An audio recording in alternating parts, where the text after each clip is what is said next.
Welcome to Morning Infusion with Dr. V. Have you ever wondered what it would be like to be a nurse that did not plan to be a single mom, but is learning to trust God through the process? So stay tuned for our special guest.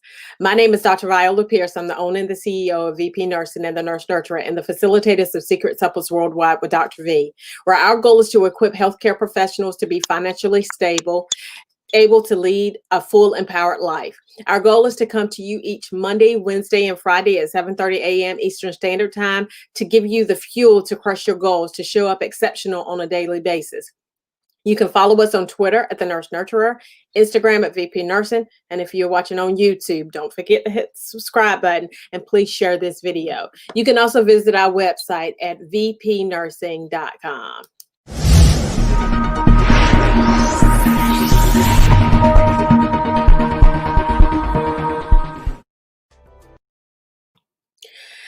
So our special guest today is Latricia McWilliams. Latricia is a 39-year-old mother of two girls and one boy. They're all 5 years apart, 11, 16, and 21. She's a registered nurse and the director of nursing and has been a nurse for 16 years. She enjoys traveling, reading, and spending time with family, especially her children. So welcome, welcome, welcome to the live today. So tell us about your journey in nursing. How and why did you become a nurse? Well, when I was 12, let me back up. When I was 12, my mom got breast cancer. She was 29 at the time. She got breast cancer. And it took a lot for my dad and I to take care of her at home. And the nurses played such a major role in our lives, in my mom's life, and just in my family's life. So my career goal was actually to be an obstetrician. I wanted to deliver babies. So that's what I had mapped out in my mind, to deliver babies.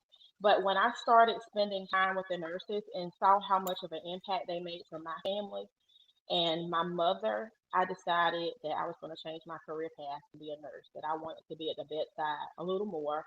Not saying the doctors aren't, but I wanted to be there for those families, just like the nurses were there for mine. So I took off on a path to nursing school, and that's how I became a nurse. And the rest is history.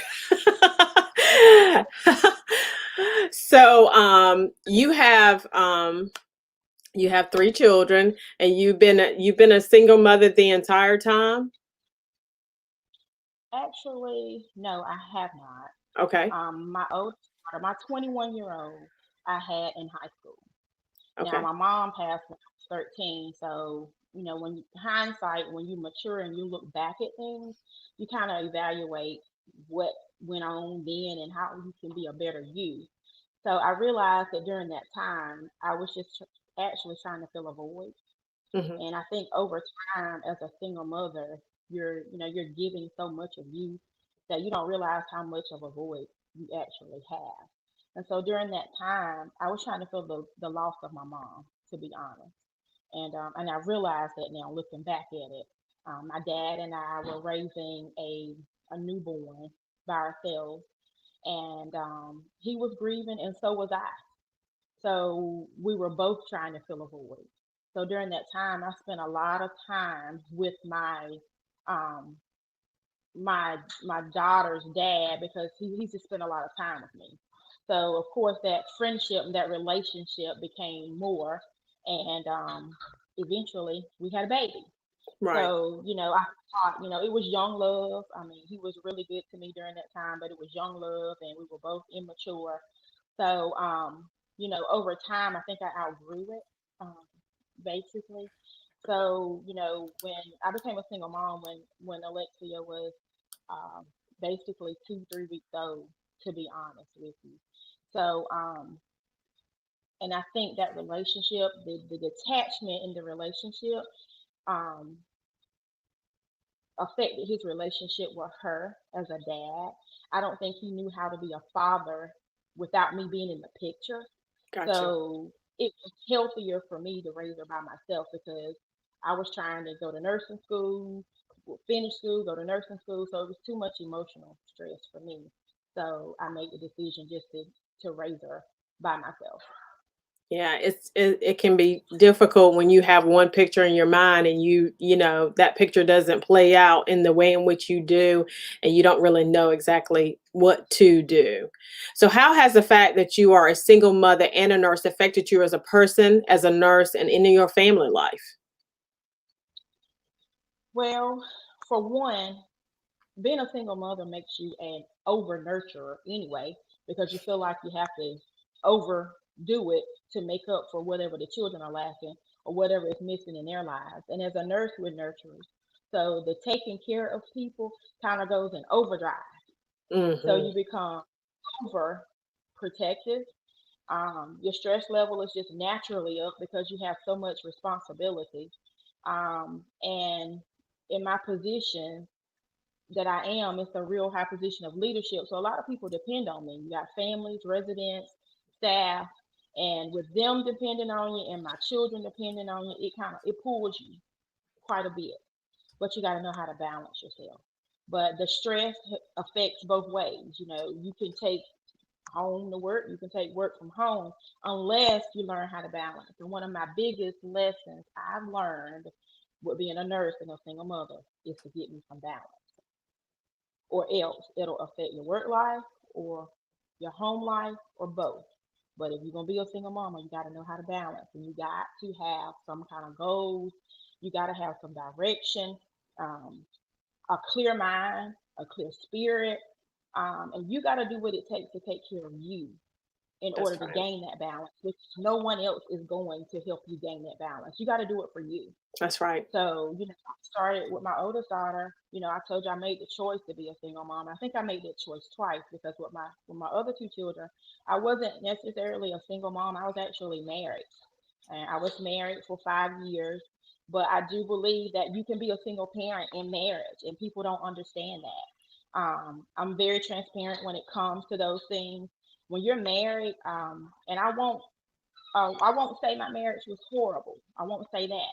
But when you start growing, you realize what you need for you. And so I probably have stayed in situations longer than I needed to because of my heart. But that heart comes from being a nurturer or being a single mama one time and a nurse already. So sometimes your heart get in the way of what you really, really need. So, sometimes you stay a little longer.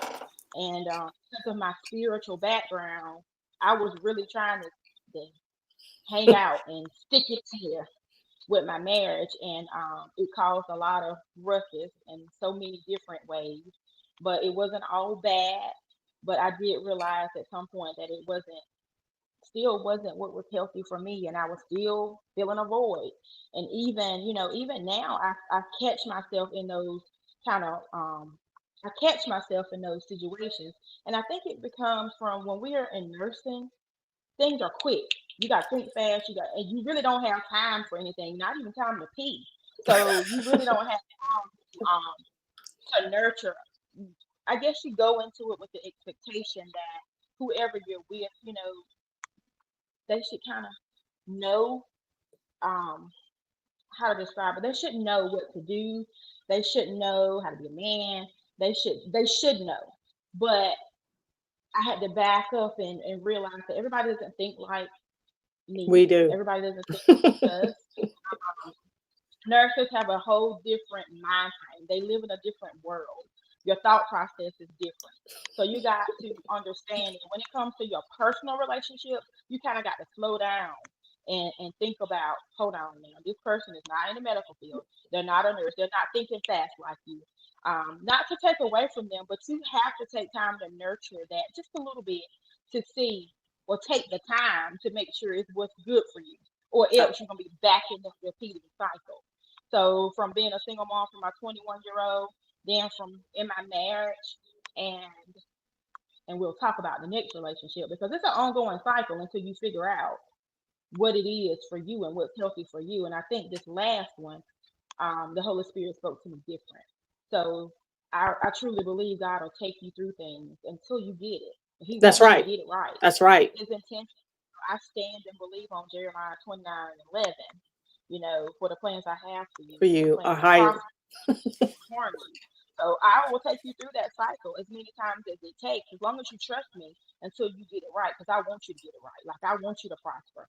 So That's right. I can honestly say, as a single mother, I have gone through repeated cycles in relationships, and I'm not afraid to say that because even though my professional life is pretty good, as a mother, I haven't always crossed my T's and dotted my I's, but I made sure that I caught those lessons that God was trying to teach me along the way. But now, in this last one, I honestly believe that I heard God speaking a different way, and my ears were open different. And So, the void is not, the reality is that the void is not, is filled by God. And that's something that we don't get. I didn't get it. I didn't get it even until until I got married to my husband now. And I knew that, I mean, he is phenomenal, right? But until I understood that, until I have that relationship with God, he fills that void, then it was just, it was not even worth, like you said, he will keep teaching that lesson. He'll keep taking you through that same thing. Okay, do you have it now? yeah, He'll sit yeah, back. Do you have it? yeah. Because I mean, because I love you genuinely. Like, do you get it? Did you hear me? So Exactly. I'm gonna keep you protected, but I need to make sure that you hear me. And another thing with my children is I developed a relationship with God very early on, and I was raised by the one and only Bishop R.T. McCarter at Morning Star. He raised me in ministry, so my baseline came from a really old school church, and he that church and that family was there for me when my mom was sick, and he was always like another dad to me. So the spiritual bond that we had meant a lot to me, and he left a great impression on me. And that root has helped me survive a lot of things because even if you get it wrong, if it's in your spirit or if it's rooted in you, you'll get it right. That's I right. mean, That's when you right. know better, do better, and when you have that what it takes, you will definitely get there. That's So right. and I made it my business to make sure my children were raised in ministry and that they were raised to know God because we all needed it. You know, when I'm not acting right or if mama having a bad day, I want to make sure them children had something that wasn't changing. Because one thing that I realized that as a person and as a single mother, like we can change. Like we're human. Humans change. That's So when right. I'm having a bad day, I'm acting like a crazy nut around here because I'm stressed out or whatever. If the best thing I gave my children was some spiritual grounding That's right. because they, they knew how to pray for me when I was having my moment. When you And couldn't they pray knew for how to yourself. correct. And that's important. And some parents are afraid. I mean, they won't really admit to that, but there are times where my children's prayers help sustain me. But you got to teach it at home. If they don't know it, they can't help you. That's right. That's right. Now, you mentioned that you dated a person that was into some things illegal. Now, why did you stay in that relationship? Well, for one, we had a really great friendship from the beginning. Our baseline was a great friendship. We hung out. He would come watch football with me and basketball with me before he went out with his friends. So we were like super, super close. And I believe that he had such a respect for me that he protected me from so much of things, or from even knowing a lot of things that were going on. And Hmm. I didn't learn those things until after they had really hit the fan. So we were not able to work through those until what was at that point incarceration. You know, we weren't able to work through those things. And he explained, why he protected me because he was trying to protect me, my career, and whatever else. And I appreciated that. However, I stayed because I was his friend. And I believe if I knew half of what I knew at that point, I probably would not have. And I think he knew that too. So he didn't disclose a lot of those things to me during that time because he knew me well enough to know that there were certain things that I wasn't going to tolerate. And as a single mother, you have to have some boundaries with what That's you deal right. with and what you talk You have because to you got have to make boundaries sure. anyway. there are more boundaries at that point because you're trying to do double the work, and you got to think for everybody, not just me and one child, me and three. Like you got to have a spiritually sound mind to do all of that. So either way, I was his friend, and we were really good friends. So um, he shielded me from a lot of whatever was going on. Gotcha. Gotcha. Now, you stayed with him at the beginning of his incarceration. Why did you decide that that relationship was no longer a good fit for you? Beginning, I stayed for 5 years, and Oh, wow. five five consistent years, and my children. Now, don't get me wrong. Now, we love them with everything, and my children and I, we make visits. I don't care where we went, we went. Hmm. Um, the point. I'm a journaler. I journal. That's what frees my spirit. If I journal, and my patio is my safe haven. Like I sit there and I just hear that's my spot where I go listen to God. I truly believe you have to find your quiet place to hear Him. Journal your thoughts, your feelings, and in my journal is where God speaks a lot to me. And I did this 90-day journey with Hmm. Book Jacobs. I did what my job sends me to these Christian C12 classes, Hmm. and it's where you to be, or it develops you into Christian leadership. And we do a devotional, we do God, and we talk about how to run the business on a spiritual level because I work for a Christian business. Okay. That's good. So the 90-day journal was a Book Jacobs journal, and they Hmm. gave it to us, and I started it. And in that journey, there's certain things that you do in that Hmm. journal. And I got to a spot in that journal that I realized that what God was speaking was repetitious. It was repetitious what God was speaking to me, and it was about that relationship. Okay. And days on that I continued to write some of the same things, and I couldn't deny it. I couldn't deny it because God was speaking it to me. Um, so it was at some point in that journal when God basically said, "I need you to back up. I need you to I need you to back up. I need you to take time for you and those babies again. You're giving it too much energy, and I need you to back up." And I listened, and it was very hard for me because it required me to make a lot of changes in my life that were a part of that relationship that were hurtful.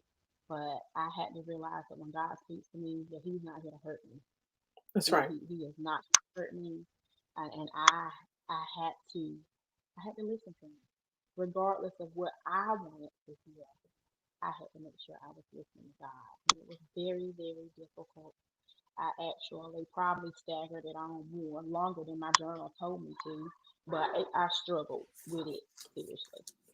Hmm. And I think that, whenever we're fearful or whenever we think that our journey is, whenever we feel like our journey is really difficult and we have to make those hard decisions, when we start to make those hard decisions, and we started changing, we started listening to what God says, that is a game changer.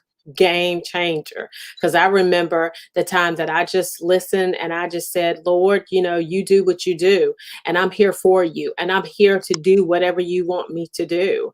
And sometimes, God will, I was the kind that I was pretty hard headed. And then I would like, God had to take some things out of my life. I mean, I wouldn't walk away. And when He took it out of my life, then I was like, well, okay, God, now what? I guess, because I was like, I wouldn't move my feet. But what God will do is He'll the area around you, He'll mess that area up so that you have to move. One of the two. You either moving or He gonna move you. One of the two. So whenever He's in your life. So now, how has that relationship impacted your relationship with your children? Well, because my children and I have such a great relationship, It's Mhm. not been a negative impact at all because I communicate with them about everything. I don't hold a whole lot back from my children because by me being a single mom, I want to teach them through the processes of what I go through. Especially having the two girls with the two girls and knowing and how to handle stuff and what to deal with and what to tolerate because when you sit back, you think about, hold on now, you got to be reminded. I don't care how much you want to be in love or want to be with somebody, you got to set the example for these children. That's exactly And right. so the relationship with us hasn't been affected negatively, but I realized that some of the things that I dealt with in the relationship or that affected us did affect them mentally. And when my middle baby was struggling with a little depression, and that was kind of the breaking straw for me because at the end of the day, I'm mom and I got to take care of them in every kind of way. So, but they love them. They definitely love them. But that mental struggle from what some of the things that I was dealing with were things that they were silencing because they know how much I cared. They cared as well. However, their mental health was so important, so much more important to me. So it didn't affect our relationship in a bad way because we stay in constant communication. It's nothing that I keep from them. I teach along the way through my mistakes, through our bad trials, through whatever I go through. I teach my children along the way. And I think, I had a point in time that I was a single mama too. And I remember being very, very specific about how Aura and I handled our relationship. Like we didn't move in with each other it was my spiritual background. Your spiritual background didn't show that. That's you. But we didn't move in with each other until we were married.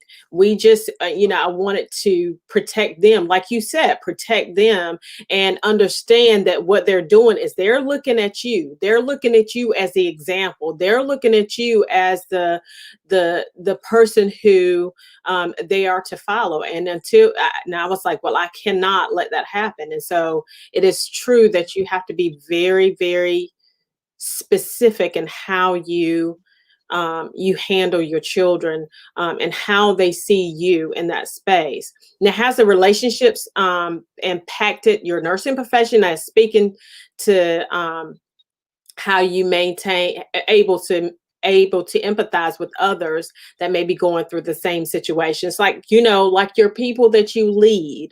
Has it affected the way that you look at them? Um, no, but it makes me be very open minded to the situation. Because it can happen to anybody. We don't That's live in right. this perfect world. Everybody don't live in a perfect world where they just, oh, the nice engagement and you married and it don't work like this for everybody. That's right. So I'm thankful for my seasons of whatever. I've had a little bit of it all. Um, I I'm gonna be honest. I can give you a little bit of the young Latricia. I can give you a little bit of the mayor. I can give you the mayor East, and I can give you a little bit of almost in the street piece. Like dealing with. I mean, I can give you a little bit of everything.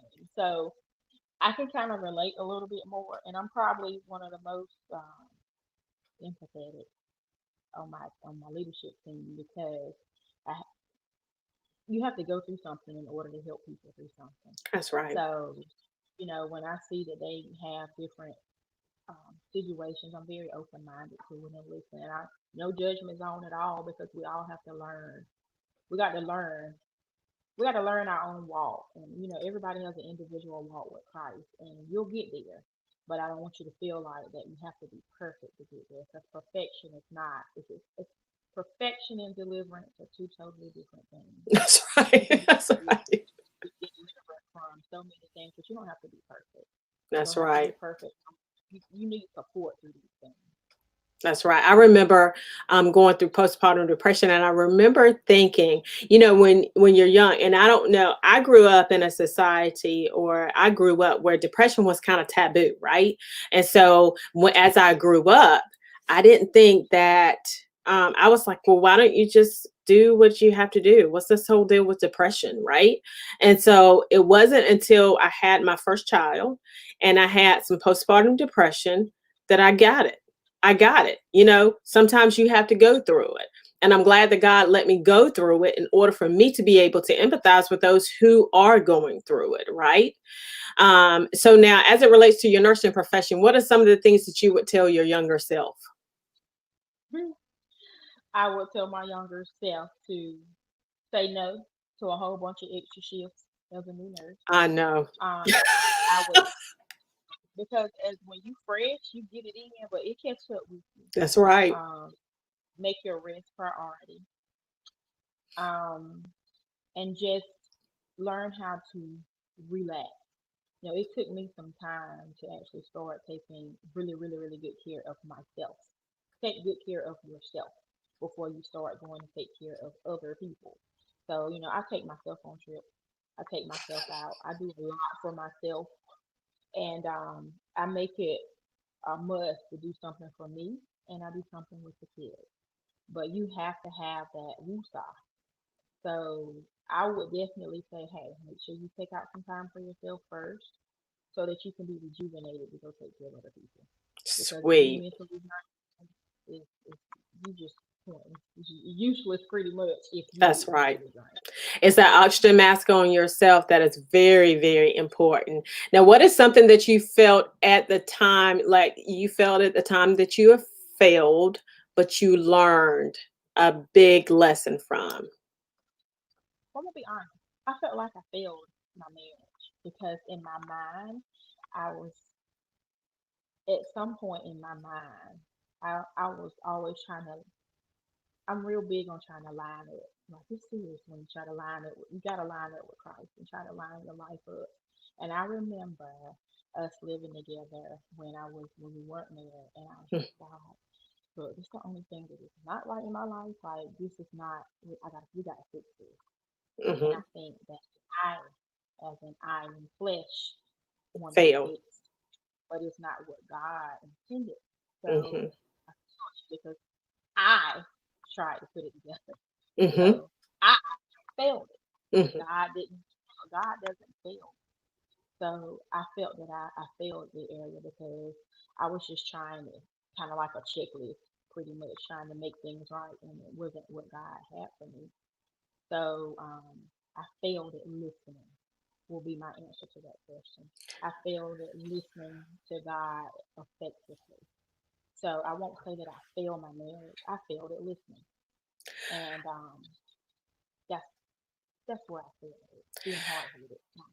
I think that is so true, especially whenever you grow up in a spiritual background, because I was the same way. I felt like I had to get married because I felt like I was having sex outside of marriage, when the reality is that, I didn't really understand the great weight of marriage. Marriage is a whole different ball game. I mean, you going together, that's one thing. You get married, it's a whole different ball game. And so legally, responsibly, all of that.